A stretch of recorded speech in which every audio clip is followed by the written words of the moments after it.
Fue el sábado pasado, durante la comunión del sobrino de Clara, cuando todo empezó a oler raro. Y no lo digo por el cordero recalentado que sirvieron en el restaurante.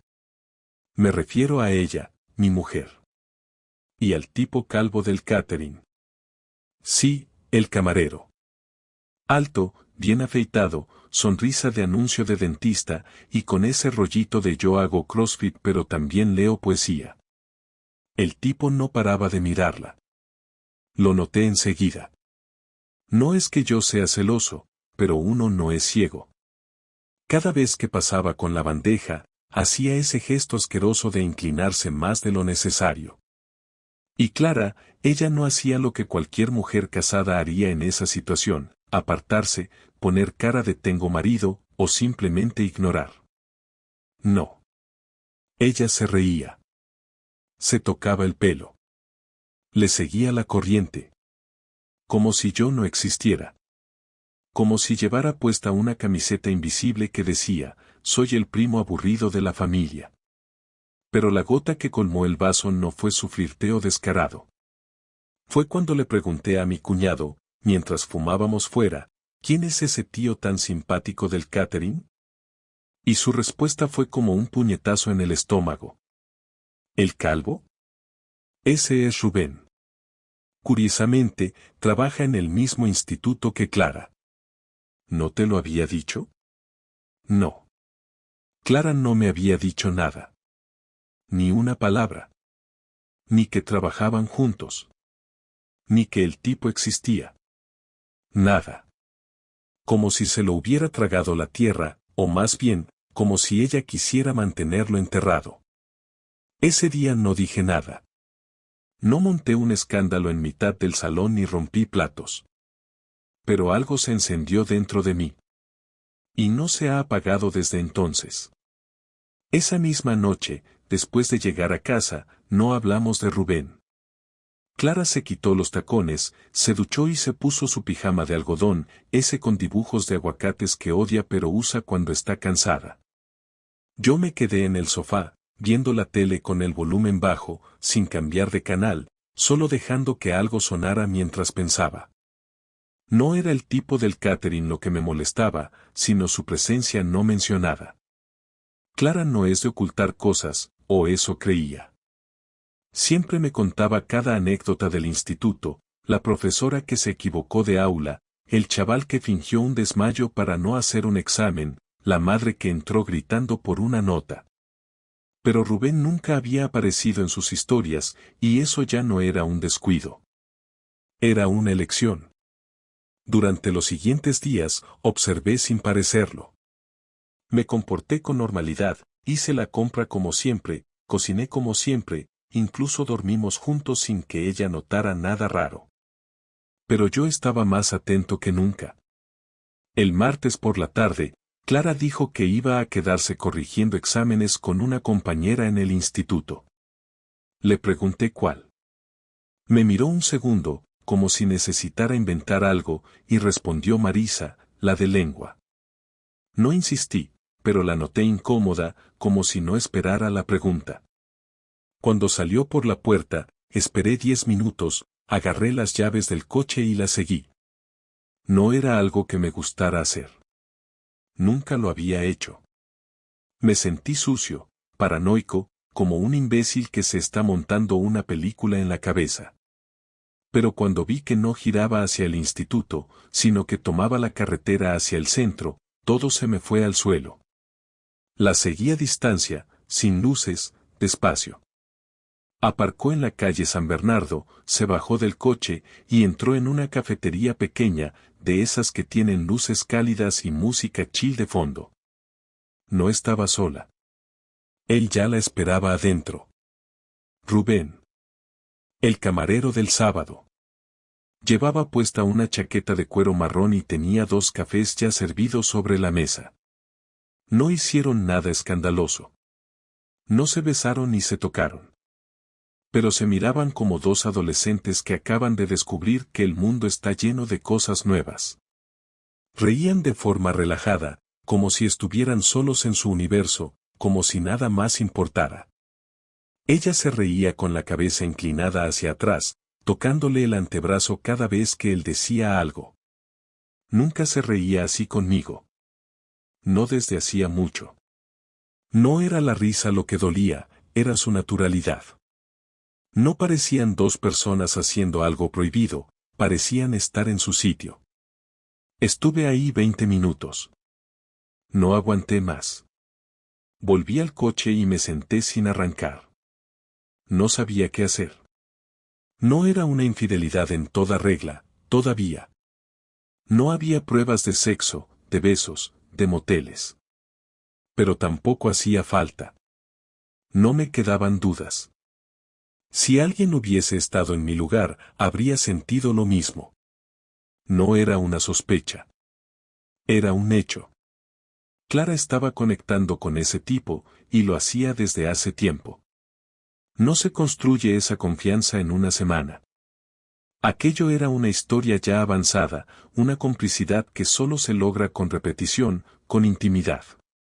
Volví a casa antes que ella. Me duché y cené sin tocar la comida.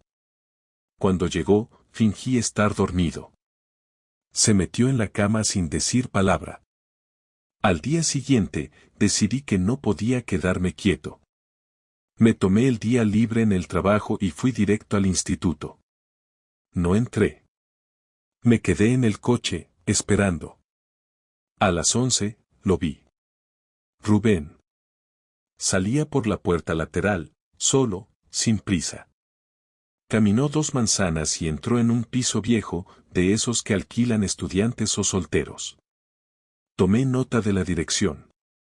Esa tarde, mientras Clara hacía como que cocinaba pero solo movía cosas por la encimera, le dije: ¿Cómo está Marisa? Ella levantó la cabeza rápido, como si le hubiese dado un susto. ¿Qué? Marisa, tu compañera. ¿No estuviste ayer con ella? Ah, sí. Bien, todo bien. ¿La cafetería en San Bernardo es parte del instituto ahora? Tardó unos segundos en responder. No muchos. Lo suficientes como para saber que se estaba preparando para mentir. Me llamó para ir a tomar algo allí, se le hizo tarde para corregir y quedamos en vernos rápido. ¿Ella ya estaba ahí cuando llegaste? No, llegamos casi a la vez. No dije más. Ella tampoco. Me miró fijamente, intentando entender cuánto sabía yo. Pero no dijo la verdad. Y eso fue peor que cualquier beso. Desde ese día, no volví a mirar a Clara de la misma manera. No porque la odiara, todavía no, sino porque ya no podía respetarla como antes. No por lo que había hecho con Rubén, sino por cómo, incluso frente a mí, decidía esconderlo. Esperé hasta el sábado siguiente para enfrentarla. Quería hacerlo en casa, sin nadie alrededor, sin posibilidad de que huyera a una excusa improvisada o que me cortara con su tono dulce de no hagamos un drama, por favor. Ese día me levanté temprano, como siempre. Hice café, saqué la basura, paseé a los perros. No dije nada fuera de lo normal. Clara se levantó una hora después y se sentó en el sofá con el móvil en la mano, como cada fin de semana. No levantó la vista. Yo tampoco. Esperé a que se hiciera el silencio total en el salón, ese punto donde no hay televisión ni radio ni ningún ruido de fondo. Entonces me senté frente a ella. Quiero que me digas la verdad. No me miró de inmediato. Solo dejó el móvil a un lado y suspiró. Como si ya supiera que el momento había llegado. No preguntó de qué hablas, no fingió sorpresa, no se hizo la tonta. Solo dijo: Vale. Esa respuesta me puso más nervioso que cualquier mentira. Me hizo saber que ya no había margen de duda, que ella lo tenía todo asumido, ensayado quizás. Le pregunté directamente si estaba teniendo una relación con Rubén. No sexual. No física. Solo le pedí que me dijera si estaba involucrada emocionalmente con él, si había algo que yo no sabía y que llevaba tiempo ocurriendo. Me miró a los ojos, como si quisiera que yo leyera en su cara una especie de remordimiento, pero no vi ni culpa ni tristeza. Solo incomodidad. No es una relación. No como tú piensas. Solo hablamos. Me siento bien hablando con él. Me escucha. ¿Desde cuándo? Unos 3 meses. ¿Y qué significa para ti hablar con él? Significa que no me siento sola. Que hay alguien que me presta atención. Que me pregunta cómo estoy. Que no está solo enfocado en sus cosas. Eso significa. Esa última frase fue un ataque directo.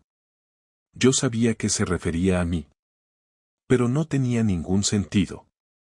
Siempre le preguntaba cómo estaba. Siempre me interesé por su trabajo, por sus clases, por su madre, por todo lo que le pasaba.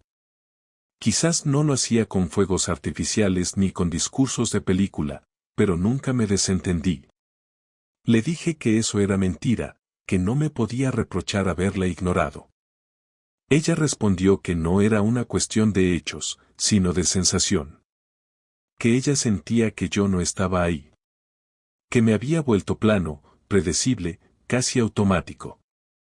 Y en vez de decirme algo, ¿decides abrirte con un tío que ni siquiera me presentaste? Porque no quería pelear contigo. Porque sabía que ibas a reaccionar así. Porque no quería que pensases que te estaba dejando por otro. No es eso. Entonces, ¿qué es? Es sentir que alguien me ve. Esa frase me dolió más que si me hubiese dicho me acosté con él. Porque me convertía en invisible. Porque reducía todos mis esfuerzos diarios, todas las pequeñas cosas que hacía, a nada.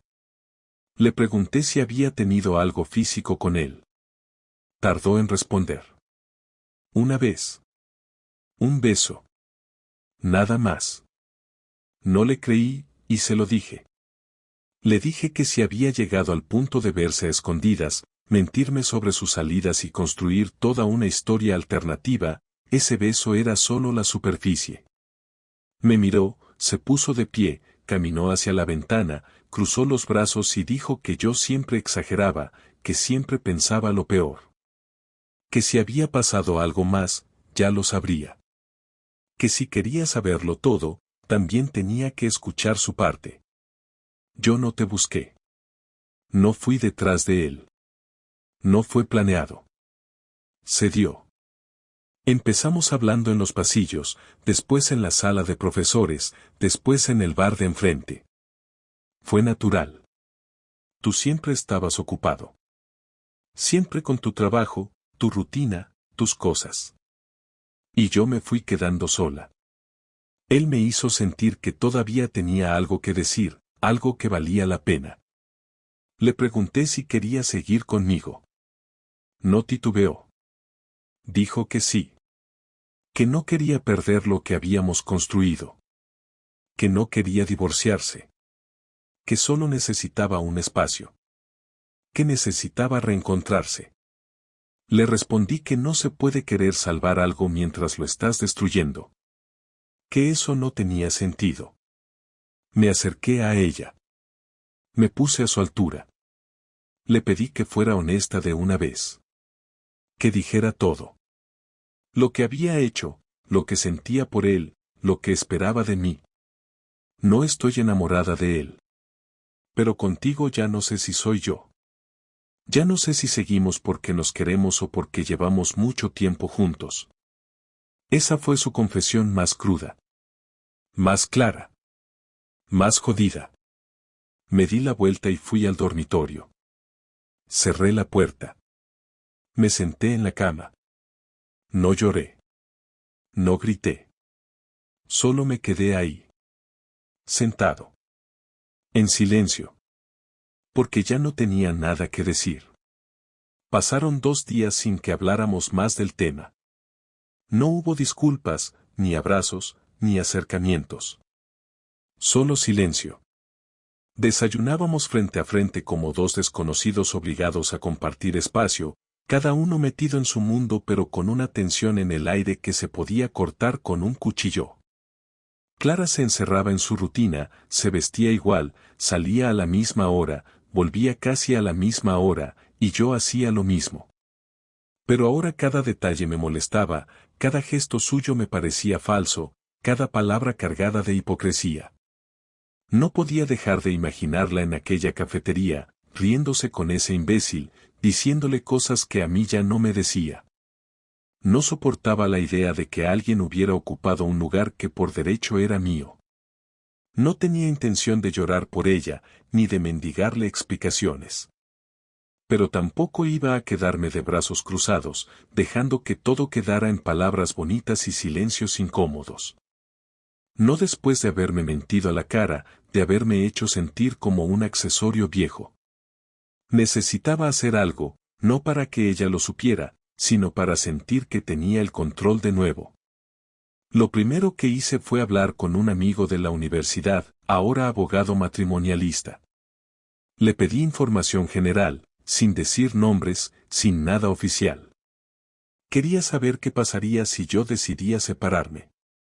¿Qué derechos tenía? ¿Qué opciones? Tenía claro que, si llegaba a ese punto, no la iba a dejar llevarse nada sin pelear.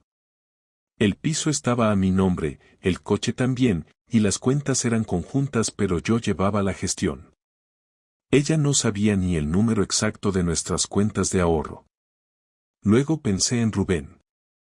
Necesitaba saber quién era realmente ese tipo. Me costó poco encontrar su perfil en redes, aunque lo tenía bastante cerrado. Pero a través de una cuenta falsa, con un nombre cualquiera, lo agregué y no tardó en aceptar. Empecé a revisar sus fotos, sus publicaciones, sus amigos. Vi que tenía otra cuenta secundaria que sí era pública, donde subía fotos de viajes, de conciertos, de fiestas, y en varias aparecía con una mujer distinta.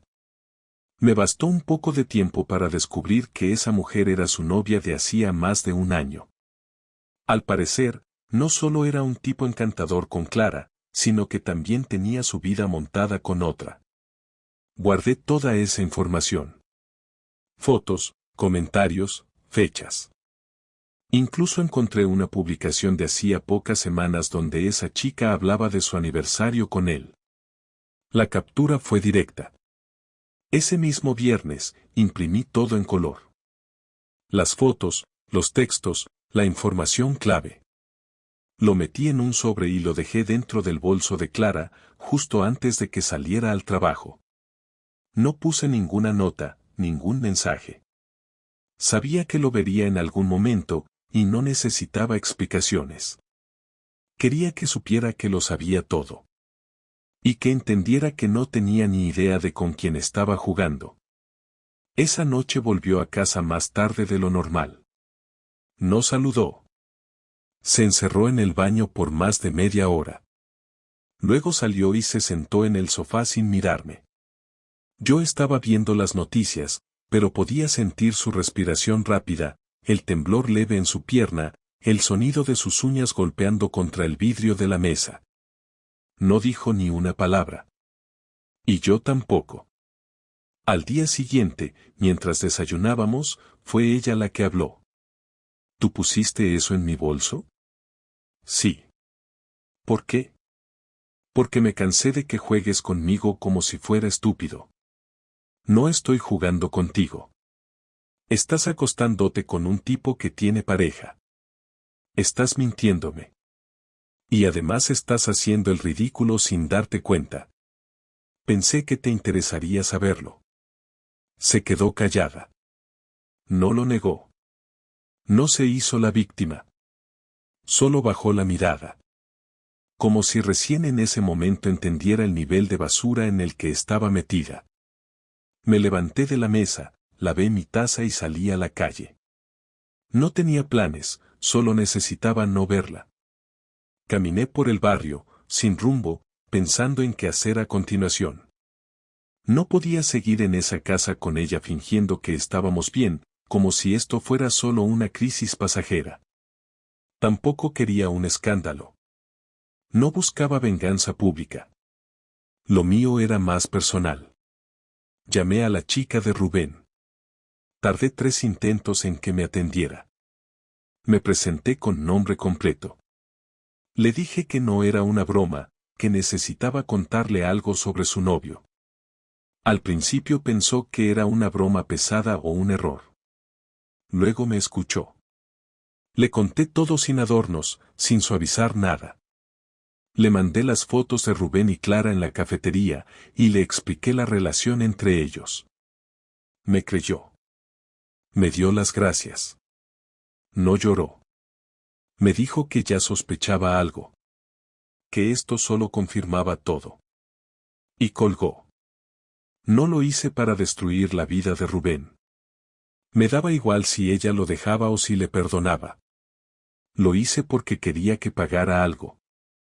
Que al menos sintiera el golpe de su estupidez. No por mí.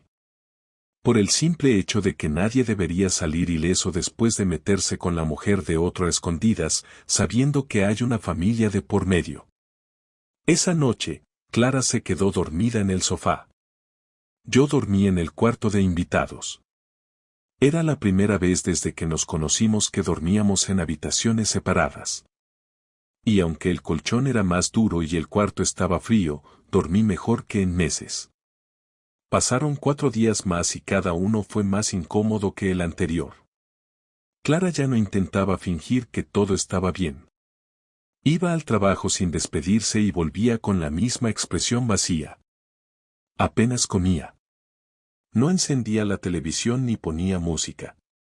Caminaba por la casa como si estuviera en una habitación ajena. Yo no le dirigía la palabra más allá de lo indispensable. Ni siquiera por cortesía. No había espacio para sonrisas forzadas ni para frases vacías. No había ningún interés en retomar una normalidad que ya no existía. Era como estar en un duelo lento, pero sin lágrimas, sin gritos y sin entierro. Solo 2 personas conviviendo en una tumba sin nombre. El miércoles, a las 8 de la noche, Clara entró en el dormitorio de invitados. Llevaba puesta una sudadera vieja mía, una que usaba antes para dormir en invierno. No pregunté por qué se la había puesto. No me importaba. Se sentó en la silla junto al escritorio y se quedó ahí, mirándome. Yo estaba leyendo algo en el portátil pero dejé de hacerlo. Cerré la tapa y esperé. Tardó unos segundos en hablar. No quiero seguir así. No le respondí. Sé que no hay forma de arreglar esto fácilmente. Sé que he hecho las cosas mal. Pero no quiero que esto termine con odio. No entre nosotros. Ya no estamos entre nosotros. Estás tú y estoy yo. Y hay una historia rota en medio. Eso es todo. Quiero hablar de verdad. Sin atacar. Sin justificarme. Quiero que podamos decir lo que sentimos. Vale. Clara se acomodó en la silla, cruzó los brazos y se quedó mirando al suelo. Cuando levantó la mirada, tenía los ojos rojos. Pero no lloraba. Te fallé. No voy a decir que fue sin querer. No voy a decir que fue un error puntual. Fue una decisión. Una cadena de decisiones. Empezó como una manera de escapar. No me sentía feliz. Me sentía invisible. No quería lastimarte, pero tampoco quería seguir sintiéndome así. Y no supe cómo pararlo. No es que no supieras cómo pararlo. Es que no querías. Porque te gustaba. Porque te sentías deseada. Porque te venía bien tener algo tuyo fuera de esta casa. Fuera de mí. Puede ser. No lo niego. Pero también es cierto que cuando te diste cuenta, yo ya no sabía cómo salir. No sabía si debía contártelo o callarlo y dejar que se muriera solo. Lo que hiciste fue peor. Lo alimentaste y esperaste a que se apagara solo.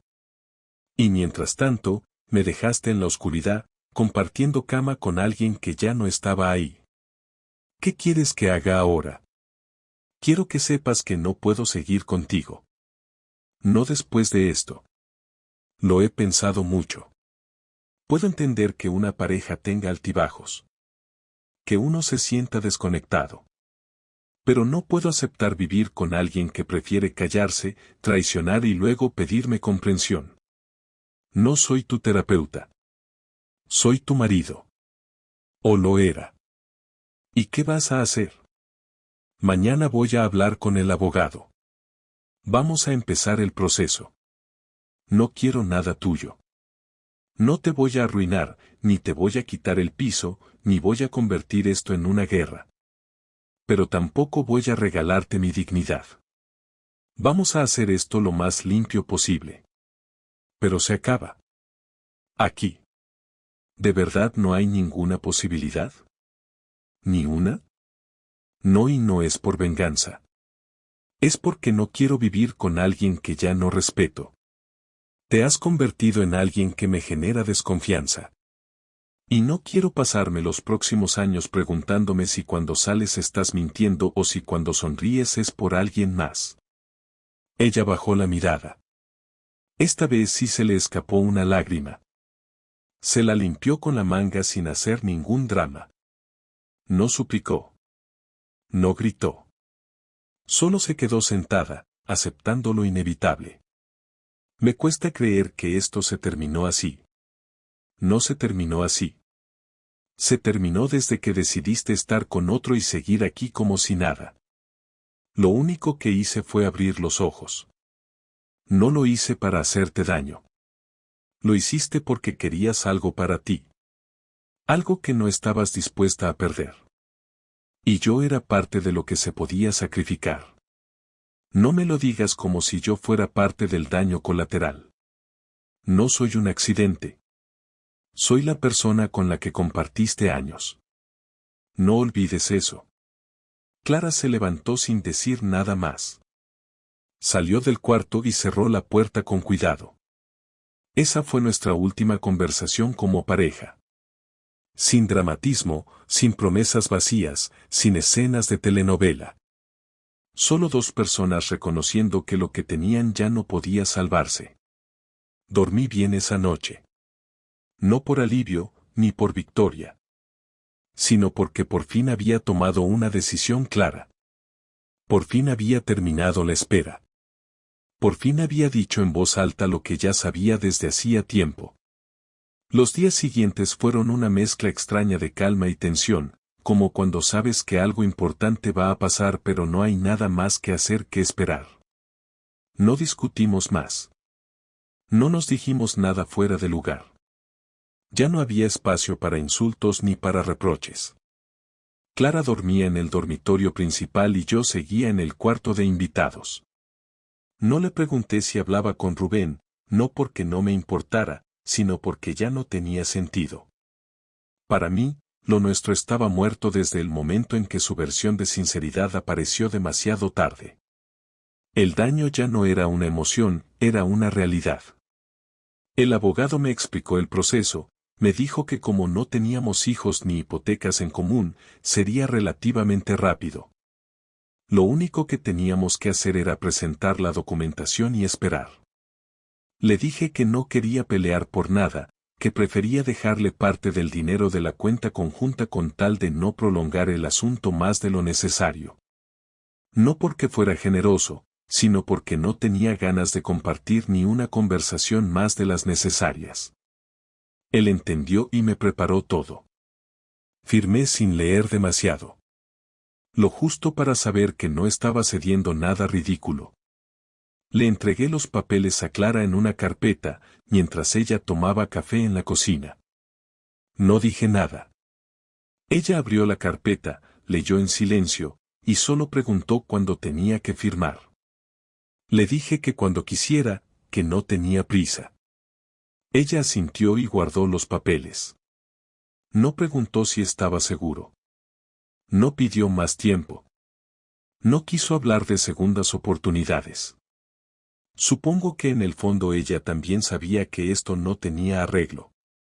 El silencio era el único idioma que ambos entendíamos bien a esas alturas.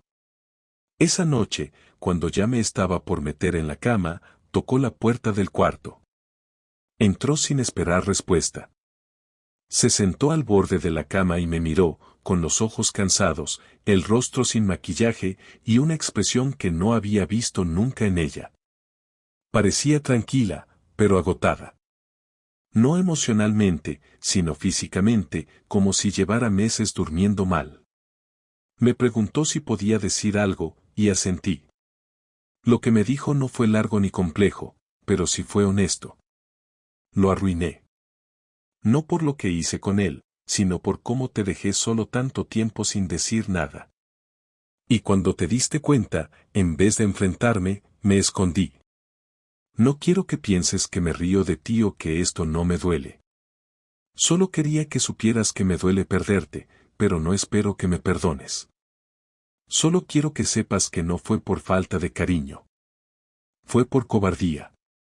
Y por egoísmo. No dije nada. No había nada que decir. No porque no sintiera nada, sino porque lo que sentía ya no cambiaba nada. Me hubiera gustado escuchar eso semanas antes, cuando todavía podía haber algo que rescatar, cuando todavía tenía fuerzas para intentarlo. Pero ahora, solo era una frase que cerraba una etapa. Ella lo entendió. Se levantó, se despidió con un simple buenas noches y salió. 3 semanas después firmó los papeles. Cada uno se quedó con lo suyo. Me quedé en el piso. Ella se mudó a casa de una amiga en el centro mientras buscaba algo permanente. No me dijo si seguiría viendo a Rubén. No lo pregunté. Ya no era asunto mío. No me molesté en revisar sus redes ni en preguntarle a nadie. Había pasado la etapa de la curiosidad dañina. Ahora solo quería recuperar mi espacio, mis rutinas, mi vida sin ruidos ni explicaciones. Empecé a salir más. Volví a ver a mis amigos, algunos de los que había dejado de frecuentar porque Clara no lo soportaba o porque prefería que nuestras tardes de fin de semana fueran tranquilas en casa. Me di cuenta de que hacía mucho que no me reía sin pensar si ella me iba a mirar raro por algo. También volví a cocinar como antes, no para compartir la cena con alguien, sino por el simple placer de hacer algo bien hecho. Empecé a leer más, a dormir mejor. Todo lo que había dejado de hacer sin notarlo fue regresando poco a poco. No estoy diciendo que ahora soy más feliz sin ella. No es eso. Es otra cosa. Es saber que la vida no se detuvo por una traición. Que el dolor no me rompió. Que aunque me humillaron, aunque me mintieron en mi propia casa, sigo siendo el mismo tipo que hace las cosas a su manera, sin necesidad de aplastar a nadie para sentirse fuerte. Y eso, después de todo, es lo único que me queda. La última vez que vi a Clara fue en la notaría. Firmamos los últimos papeles. Nos dimos la mano. Ninguno sonrió. No nos deseamos suerte. No hablamos de volver a vernos. Fue limpio, rápido, sin palabras innecesarias. Y cuando salí de ahí, no sentí alivio ni tristeza. Solo vacío. Pero al menos era un vacío en paz. Así que sí, me engañó. Y sí, dolió. Pero no me derrumbó. Solo me obligó a volver a mí mismo. Y eso, a su manera, también fue una forma de volver a vivir.